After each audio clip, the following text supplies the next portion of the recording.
সাহেবদের গর্বের ক্যালকাটা ক্লাবের সঙ্গে মোহনবাগানের একটা ম্যাচ চলছিল মোহনবাগান মাঠে। কিন্তু দেখা গেল ম্যাচ রেফারি ক্লেটন সাহেব পক্ষপাতিত্ব করেই চলেছেন। কারণ মোহনবাগানের ফুটবলাররা বিপক্ষের পেনাল্টি বক্সে গেলেই তিনি বাঁশি বাজিয়ে দিচ্ছেন। পরপর কয়েকবার এমন ঘটনা দেখে তীব্র প্রতিবাদ করেন গোষ্ঠপাল। দলের সকলে মিলে তার সঙ্গে মাঠে শুয়ে পড়ে। কিন্তু সেকালে ব্রিটিশ প্রভাবিত আইএফএ গোষ্ঠপালের বিরুদ্ধে কড়া শাস্তির পরিকল্পনা করে। প্রতিবাদে তিনি খেলা থেকে অবসর নিয়ে নেন। এমনই শক্ত শিরদাঁড়ার মানুষ ছিলেন প্রবাদ প্রতিম খেলোয়াড় গোষ্ঠপাল। 1896 সালের 20 আগস্ট বর্তমান বাংলাদেশের মাদারীপুর সাব ডিভিশনের ভোজেশ্বর গ্রামে গোষ্ঠপালের জন্ম। প্রতিষ্ঠিত ব্যবসায়ী শ্যামলাল পালের একমাত্র সন্তানের খেলাধুলার প্রতি তীব্র আকর্ষণ দেখে ওর পরিবার ছেলেকে উৎসাহ জুগিয়েছিলেন। বিবেকানন্দের লেখা পড়ে তিনি উৎসাহিত হন ফুটবলে।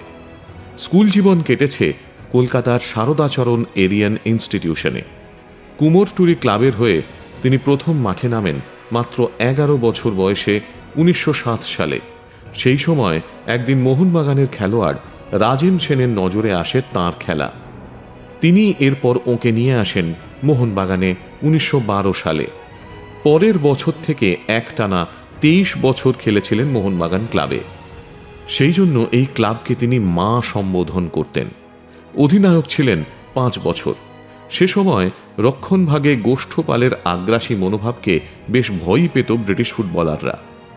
ভারতীয় ফুটবল দল যখন 1924 বিদেশের মাটিতে প্রথম খেলতে যায়, সেই দলের অধিনায়ক ছিলেন গোষ্ঠপাল।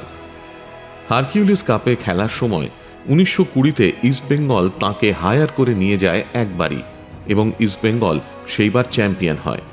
রাইট ব্যাক পজিশনে খেলতেন তিনি। ফুটবল ছাড়াও তিনি ক্রিকেট, হকি এবং টেনিসও খেলেছিলেন। আনন্দমোহন রায় পরিচালিত গৌরীশঙ্কর নির্বাক চলচ্চিত্রে এক বিপ্লবীর ভূমিকায়ও অভিনয় করেছিলেন গোষ্ঠপাল। তার খেলা দেখার জন্য মোহনবাগান মাঠে যেতেন ভারতের প্রথম রাষ্ট্রপতি রাজেন্দ্র প্রসাদ।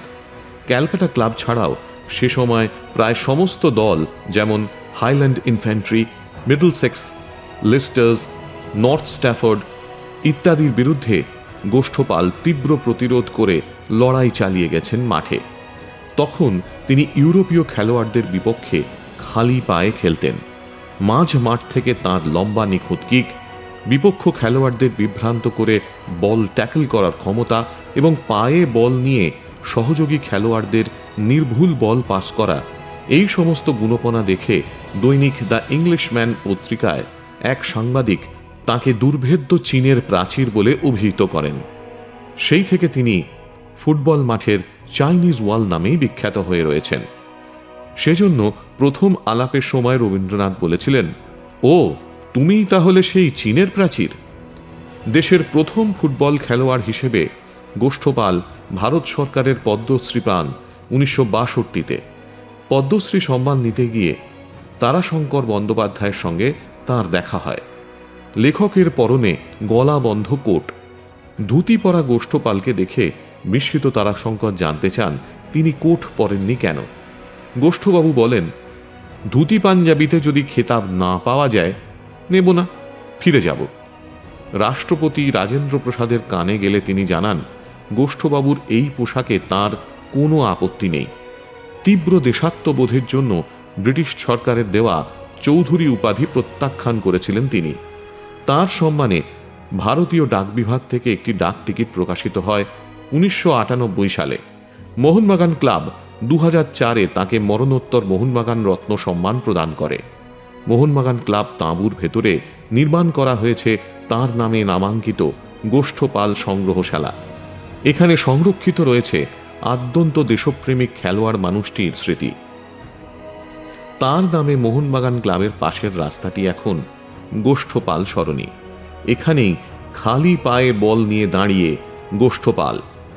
এমনই পূর্ণাবয়ব মূর্তিটি স্থাপিত হয় 1984 সালে। নিজের শর্তেই উন্নত শির হয়ে দাঁড়িয়েছিলেন ভারতীয় ফুটবলের এই চীনের প্রাচীর। আজও ইডেন উদ্যানের পাশ দিয়ে যাওয়ার পথে তার পূর্ণবয়ব মূর্তির দিকে তাকিয়ে বিনম্র শ্রদ্ধায় মাথা নত হয়ে আসে।